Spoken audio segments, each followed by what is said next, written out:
Hey, good morning, everybody. Welcome to Realty Check. I'm your host, Trish Williams, and thank you for joining us today. If you have been watching the show, if you're liking the show, please make sure to share it with your friends. Subscribe to us. We're on YouTube, of course, Realty Check with Trish Williams. We're here on Facebook. If you're watching us live on Facebook, you just press the like button and you'll get notified every time that we have a video post. Also, we're on iTunes and Pandora, Amazon Music. Basically anywhere where you can get a podcast, you're going to be able to find our podcast. So if you like us, if you're listening to us and you find our information useful, please make sure to subscribe, tell your friends, write us a review. That would be very helpful to the show and for our future guests, because we're looking forward to providing you guys a lot of great, valuable content.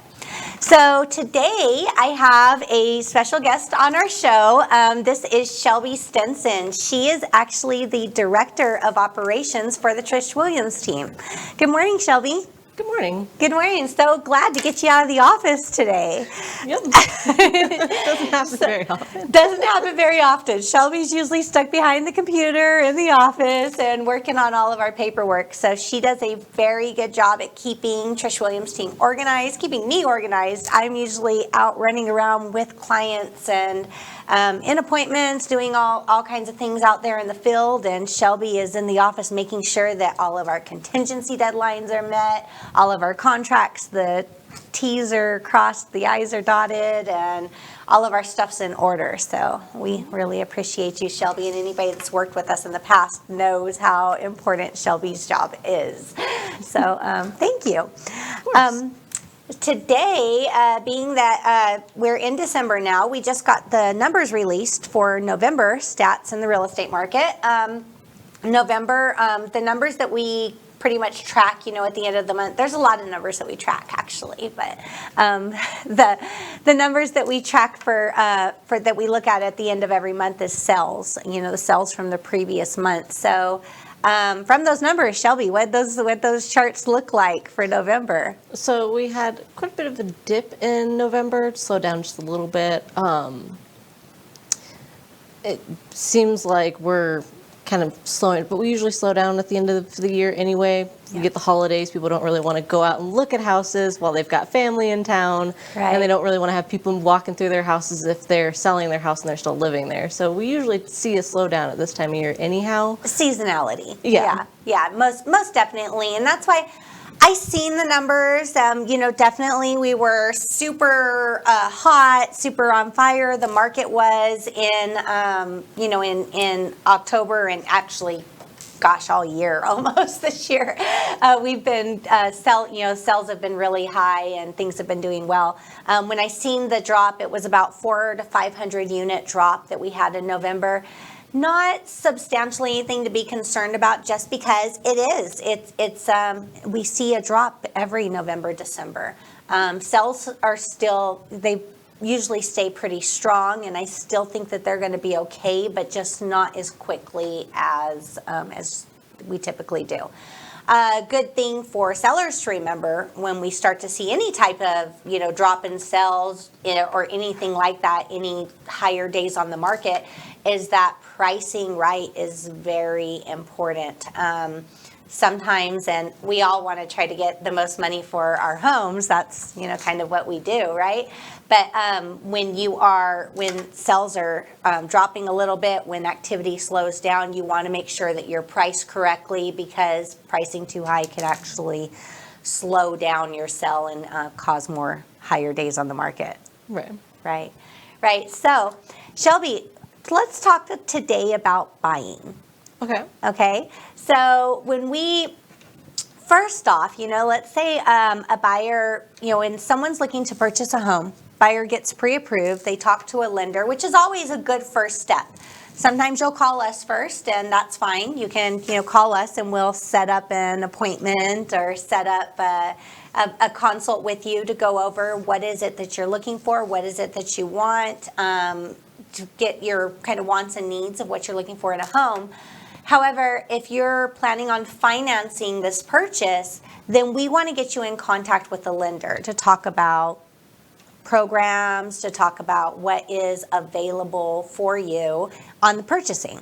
Right, and we also want to make sure that we're looking at houses that are in your price range so that we don't accidentally show you something that maybe you aren't able to purchase at that price, and let's say you fall in love with that house and then you find out you can't get it. So we want to make sure that we have a solid amount of money that we're able to spend so that we are only showing you houses that you would actually be able to get into. So talking to the lender first is really important in that first step. Absolutely. And how many times has that actually happened where we've had even sometimes somebody that has like an older pre-approval letter, or they have an amount in mind, and we start, even just sending homes, through, sending them some options or homes or whatever, and they start off saying, we want to purchase this amount. And then find out once we go talk to the lender and work out the numbers, everything's different. The amount's totally different. That's very common, right? Yep, and it's really dejecting for the buyer because then they get really discouraged that they can't purchase that house that they really liked. So Yeah. Yeah. And then on the other hand, sometimes you find out that your approval amount is higher than what you expected because of interest rates, because of everything. So it changes. And we've had that where, people thought they, kind of did their own estimates or research on it, and they thought that they were approved for a lower amount. They found out that same payment actually could qualify them for a higher amount. And they're like, hey, no, never mind all those homes we were looking at. I want a house with a pool. Yep. So we've had a few of those too where that's happened. We certainly have. So talking to the lender first is extremely important. And as realtors, so we may send you some homes, send you some options to look at before you have that approval letter. But we are not supposed to be showing you homes without a pre-approval because it's a security factor for sellers. Just think if you were selling your home, do you want people that are in your home that are not qualified to purchase it? Especially during these days with COVID, security that people are trying to do on staying safe. They want to eliminate foot traffic in the house, and most sellers are requesting ahead of time that we have pre-approved buyers only. Yep, and a few of them actually want to see those pre-approval letters before we even go to see the property to double check and make sure you're all good to go. Right, and that wasn't a thing before. That wasn't really a request that we were on high-end homes. It was right. When we got into luxury listings, they would always request, and always still do request, a pre-approval letter. But on regular homes, medium-priced homes, they weren't requesting those, and now they are due to COVID. Yeah, COVID's definitely changed things up a little bit. Right. So buyer gets pre-approved. They have their letter. Shelby takes the letter, throws it in a file. Yeah, and from that point, then we meet with the buyer. The buyer comes into the office, and we set up what's a search through the MLS. Now, why is it important that we set up a search through the MLS and the buyers don't go out looking on, other websites, Zillow and all these other websites that are out there? Yep, so the issue with websites like Zillow, Trulia, things like that, is they don't have the exact data that a real estate agent will have through the MLS. They're getting secondhand information from it. So they're not fully syndicated to that system, which is where all of the real estate agents actually post their listings. So with us putting setting up a search for you in the MLS, you're getting the exact homes as soon as they come on the market. You're getting accurate information. If something goes under contract, you see it right away. You're not looking at houses that, maybe sold a couple months back. How many times do we get those? Oh, it happens all the time. So it says, I found this house on Zillow. It's perfect. I'm like, yeah, it's sold. That sold back in May. Sorry. Yeah, so it's very important that you're getting the accurate houses and data that's on the market right now, so that you can actually see those houses. Right, and in a market, especially where there's a hot market where homes aren't staying on the market for many days, right. You're chasing homes. You're just literally, you're going on Zillow, you're saying this one, they're all gone. And we have those days where someone will send us 6 homes and they're all, screenshots. They'll text it from Zillow, and sorry, those are all under contract already. Right. And unfortunately, Zillow doesn't update anything. Yep. And what is it? People just always want the ones that are under contract. They didn't want them while they were there, but they want them now. No, but that's just a thing. Plus pre-foreclosures. Yeah, pre-foreclosures are a huge problem. Zillow posts pre-foreclosures, and they're not available. They're just basically showing that the owner's in default. It could foreclose, and the amount that Zillow posts, I have no idea how they even have the right to post that amount. It has nothing to do with the amount that the home's going to actually be put on the market for. Right. They're usually substantially different. So. Yep. And the people that are in a pre-foreclosure situation can still, if they get all their ducks in a row, get themselves out of that situation. So there's no Absolutely. guarantee that that house is actually even going to sell. Right, So yeah. it's just kind of a wasted search, really. It's a wasted search, yeah. It's interesting why or how. I guess I would need to talk to the Zillow people to find out. I don't know why they post those. I'm sure there's a purpose behind it, but I'm still not quite sure. But as far as buyers, when you're looking to purchase a home, those are not available for a purchase at the time being. Right. So that, and then also, we want to get your search set up through the MLS. The MLS is going to be your most accurate, most reliable source. Okay. We can set it up to where it comes to you immediately. When, when the listing agent on the other end presses enter, boom, you got the email. You know exactly the minute the home's listed. Right, which is really beneficial, especially in those really hot markets where houses are selling within the first 5 days of them being on the market. Getting that information as quickly as possible is very important. Right. And our portals that we set up for you are very interactive. So you can actually go in there and you can put hearts and light bulbs and trash cans and notes. You can ask questions on a specific house. We can answer those questions back to you, and we keep track of what's going on in the portal. So what you guys are doing out there, and we have every time that we contract a buyer to work with, we schedule showing dates. We schedule dates that will be out looking and showing homes. And sometimes you're out looking at homes with me, Trish Williams. Sometimes you're out looking at homes with one of our agents. We have a couple agents that will work with us and help show homes. And Shelby actually helps out sometimes too. So when we get really overloaded, because we can't be everywhere at once, so we try, but we can't. So sometimes you'll be out with any of us, but we always set that up first. If you say that Tuesdays and Thursdays are your best days, and one of our showing assistants are available Tuesdays and Thursdays, we're going to schedule most of your showing appointments with them, and we're going to work accordingly as that goes, just according to your schedule, to make sure that we can all work around it. Right. So that's we set everything out, have everything in line. We have a very good process that we do on our team. And that's one of the benefits really of working with a team. As a solo agent, I remember when I was one, it's very hard to do all of the things that need to be done in real estate and still provide a very good service to our clients when you're all over the place. If you're only doing one transaction every now and then, that's fine. You can probably manage that. It's probably still hectic during the escrow process because there is a lot that needs to be done, but you have more time to manage that. But on Trish Williams' team, we usually do a few every month, or a handful of them at least, and we really want to make sure that we're providing great customer service. We're keeping everything organized, and we're looking out for your best interests. Those contract deadlines and contingencies are very important. Right, and that's one of the benefits is because you have multiple people that are dealing with the transaction at one time, you've got people, cross-referencing and double-checking with each other to make sure that something got done, that all of the contingencies are being met, all the paperwork is being filed on a timely and promptly manner, and that the client isn't ever getting neglected in any way or ignored. If you ever have an agent that you can't ever get a hold of them on the phone because they're dealing with all of this stuff on their own, if all of the transaction coordinating is being done by somebody else, then your agent has time to pick up the phone and answer your call when you have a question. So it gives the client a lot more of a benefit to work with a team instead of just an individual agent that doesn't have that support system behind them.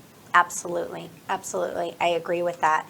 And about answering the phone. Yes, very, very important, important thing there, because that is, the public doesn't understand how much realtors do, actually. Right. What we have on our plate, they have no idea. I wish we could explain to you the day in the life. Like, it's always very busy. We always have a lot going on. It's always very busy. Shelby, you're always just typing away in there all day long. There's always stuff to do, but it's good. It's good. It's a good thing. We we like it. It's actually, there's something new every day, so that's a great thing too.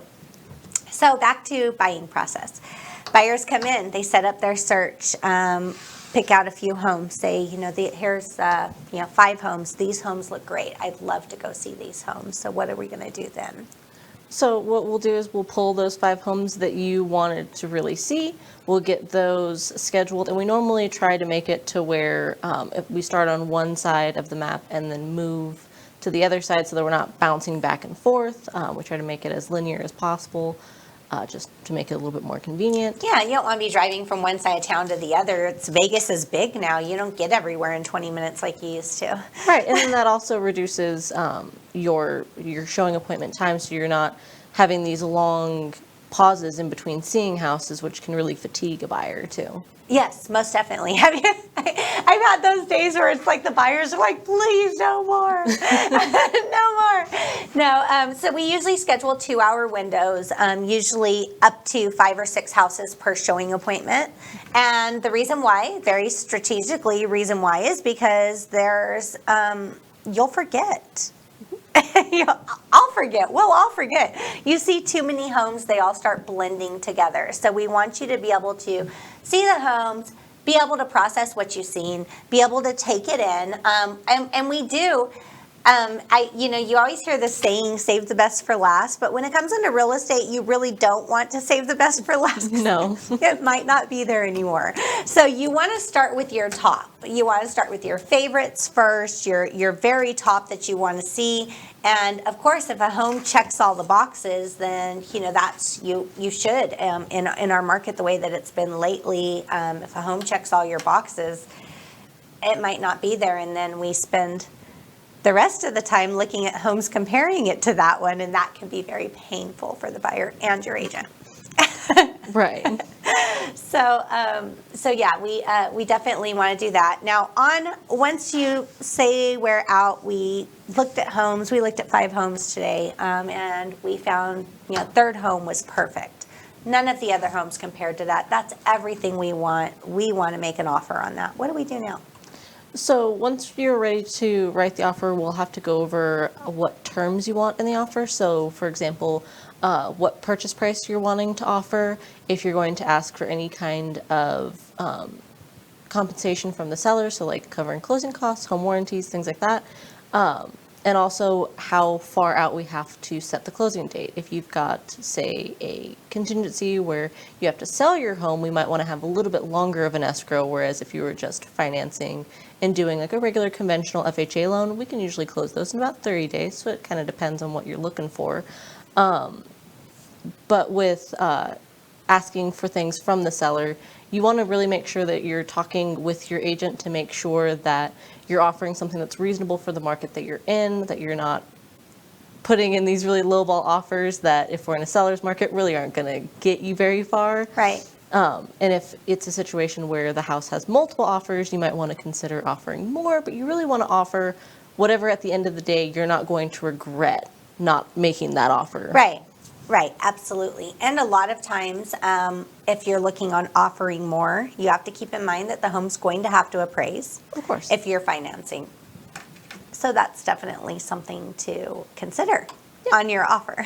And whenever we write offers, we like to make sure that we check the comps to make sure that what we are offering falls within what the house is valued at. That way we're not making either really high offers that aren't going to appraise or really low offers that are going to offend the seller. Right. That's a very important thing you mentioned there is comps. So comps, they're comparables. That's basically, it's not an appraisal, not by any means, but so realtors will look at comps when pricing a home. And again, they're going to look at comps when you're selling or when you're purchasing a home, because comps are going to show you the comparables, the homes that are like that home in that subdivision or within that vicinity that have sold, to basically confirm the market value. So buyers will always say, like, what should I offer on this house? Is the house worth it? We need to look at the comps to see if it is. If the house is priced right, and we talk a lot about pricing right in, listing and, purchasing homes. If the house is priced right, there's no reason why you shouldn't offer, list price or as close to it as you could, because if the house is priced right, it's going to appraise. There's, right now in our market in November, homes were selling 98.8% of the list price, which is pretty darn near almost list price. So if you're going to come in and offer 90%, or in some cases, 80% of the list price, you're probably not going to have much of a chance of getting that offer accepted.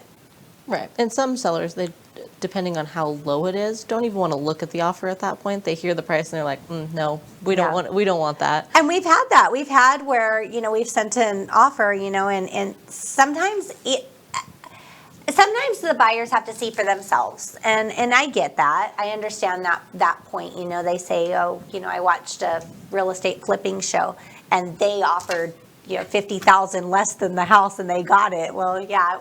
And be careful, when were those shows recorded, right? Right. And what's the market that those houses were purchased in like? Right. Because every state does not have the same real estate market.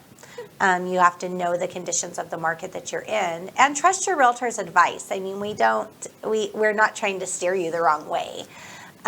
So we could send in an offer, and we've had, buyers that had wanted to send in offers that were substantially lower than the list price.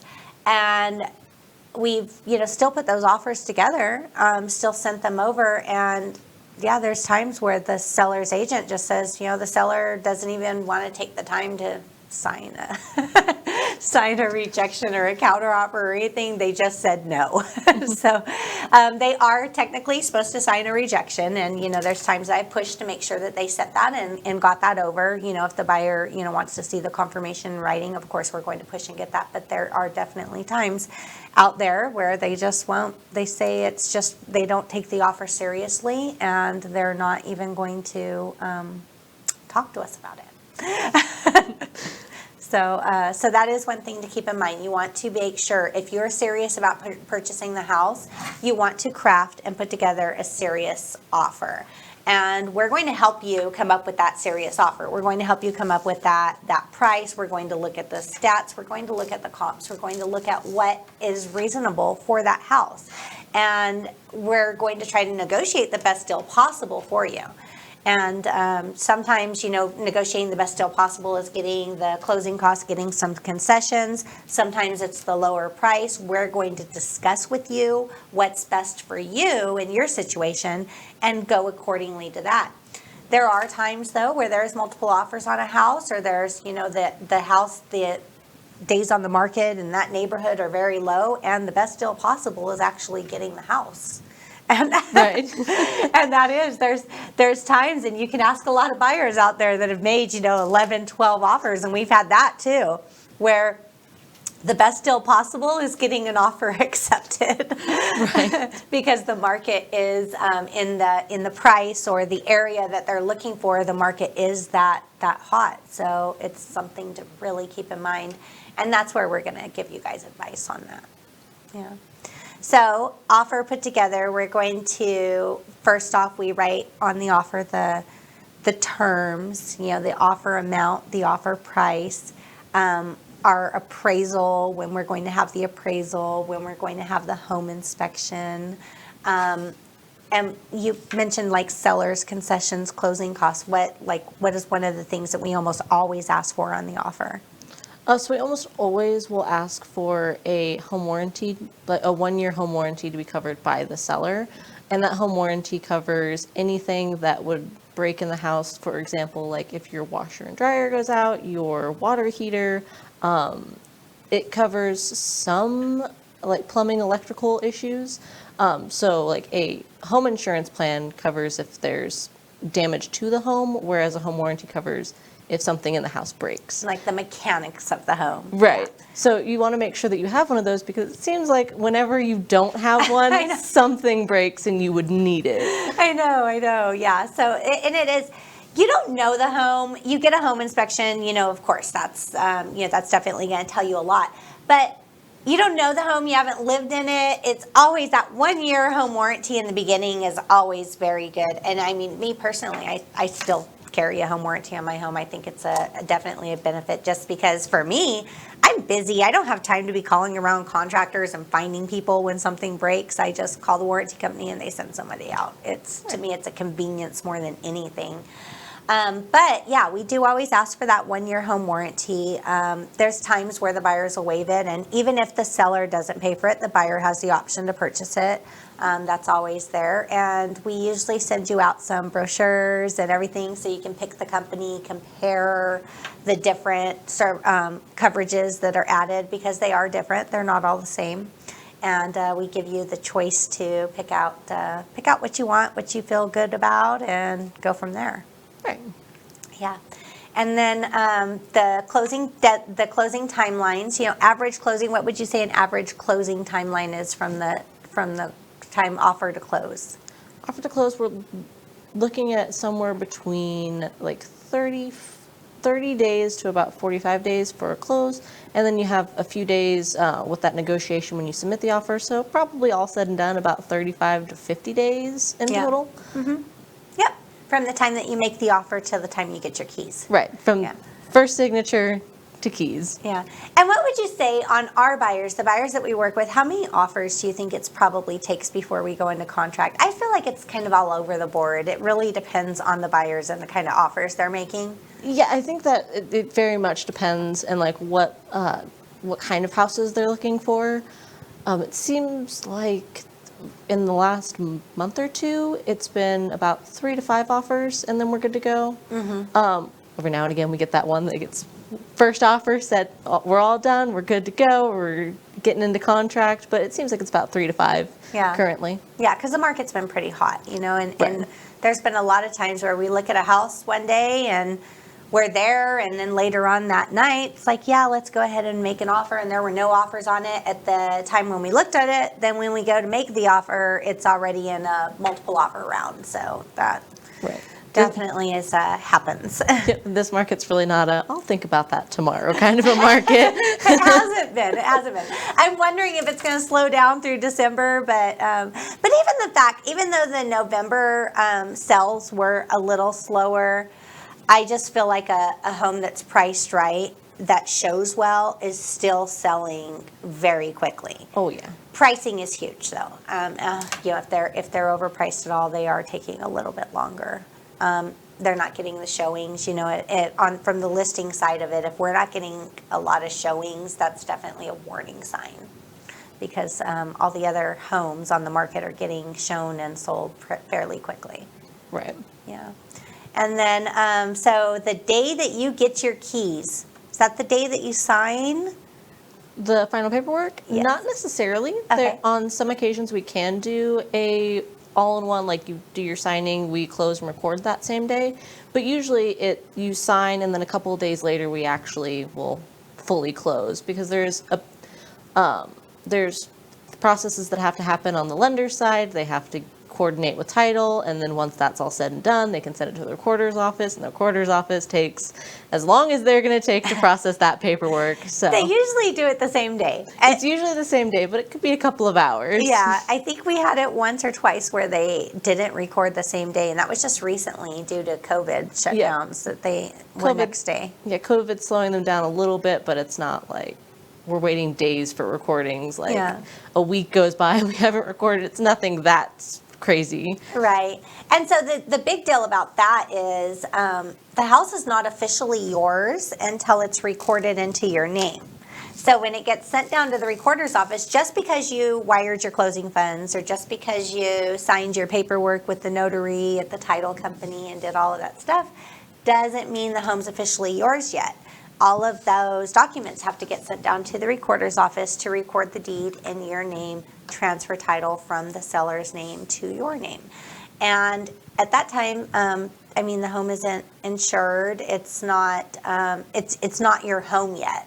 So you have to wait, and we have to wait as realtors to give you keys until we have that recording confirmation that the home is officially yours. Because, Lord forbid, if something were to happen in those last hours or minutes before recording, it really would come to a situation of whose responsibility is it.